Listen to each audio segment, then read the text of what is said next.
আমার তো মানে আমি ইমোশনালি অনেক অ্যাটাচ হয়ে যাচ্ছিলাম। থ্যাংক ইউ সো মাচ ভাই, এত সুন্দর একটা ছবি আপনি আমাদেরকে উপহার দিতে যাচ্ছেন। দর্শক হিসেবে আমি এটা ফিল করলাম। আর আপনার সাথে কাজ করেছি অভিনেত্রী হিসেবে, এটা অনেক বড় পাওয়া। Thank you so much. আপনি আমাকে জেরুম করে পর্দায় নিয়ে এসছেন এবং জেরুম হওয়ার পেছনে যে জার্নিটা ছিল, জেরুম হয়ে ওঠার যে জার্নিটা ছিল, সেটার যতটুকু আমার পরিশ্রম ছিল ঠিক ততটুকু আপনারও পরিশ্রম ছিল। Thank you so much. এবার একটু প্রথমে আমাকে ভেবেছেন যে হ্যাঁ তমা এই ছবিতে কাজ হতে পারে এবং ডিরেক্টর যখন ভেবেছেন তখন ডিরেক্টরের সাথে একমত হয়েছেন। তো চলতির সাথে আমি জার্নিটা অনেক বছরের এবং আমি দেখি মানুষ একদম বলেই দেয় যে চলতির কারণে তোমাকে আমরা আবার নতুন করে পেলাম, তোমার অভিনয়ের অনেক কিছু আমরা চলতির মাধ্যমে দেখলাম। চলতি আমার পরিবার, তো পরিবার নিয়ে তো বেশি কিছু বলার নেই। পরিবারের সদস্য, আমি ভুল করলেও পরিবারের, ভুল না করলেও, কাজ করলেও পরিবারের, কাজ না করলেও তো পরিবার যখন দেখবে আমি পরিবারের সাথে আছি।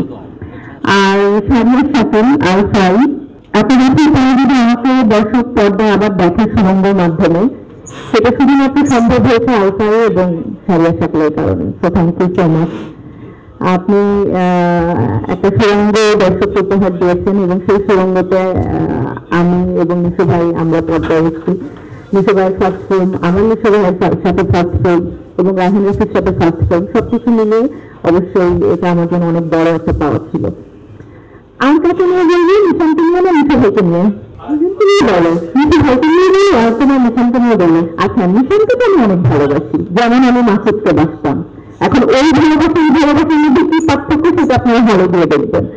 আর নিশু ভাইকে নিয়ে বলবো, নিশু ভাইকে নিশু ভাই কি বলবো, বসতে বসে আমাকে সবসময় উনি এটা ভালো হয়েছে, এটা ভালো হয়নি, এই যে একজন অভিভাবকের মতন দেখেন বা পাশে থাকেন এবং অভিভাবক হয়ে আমাকে গাইড করেন। আমি না একটু অস্থির টাইপের যে এটা কেন হলো, এখন কি করবো, এটা কি হবে নিশু ভাই, সবসময় আরে বাবা আগে শান্ত হয়, সব ঠিক হয়ে যাবে। তো এরকম একটা মানুষ হলো নিশু ভাই ব্যক্তি জীবনে এবং আমার জীবনে, এই তো।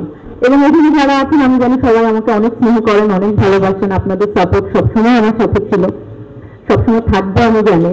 দাগি আসামিকে এবার সাপোর্ট করেন এবং সাথে দাগি আসামি প্রেমিকা যারা আছেন এদেরকে সাপোর্ট করেন। Thank you. এত বছর পরে যদি আমাকে দর্শক পর্দায় আবার দেখে সুরঙ্গের মাধ্যমে, সেটা শুধুমাত্র সম্ভব হয়েছে আলফাই এবং সারিয়ার সাথের কারণে। তো থ্যাংক ইউ সো মাচ। আপনি একটা সুরঙ্গ দর্শককে উপহার দিয়েছেন এবং সেই সুরঙ্গতে আমি এবং নিশু ভাই আমরা পর্দায় এসেছি। নিশু ভাইয়ের ফার্স্ট ফিল্ম, আমার নিশু ভাইয়ের সাথে ফার্স্ট ফিল্ম এবং রাহিন রাফির সাথে ফার্স্ট ফিল্ম, সবকিছু মিলে অবশ্যই এটা আমার জন্য অনেক বড় একটা পাওয়া ছিল। আর কাকে নিয়ে বলবি? নিশানকে নিয়ে না নিশু ভাইকে নিয়ে?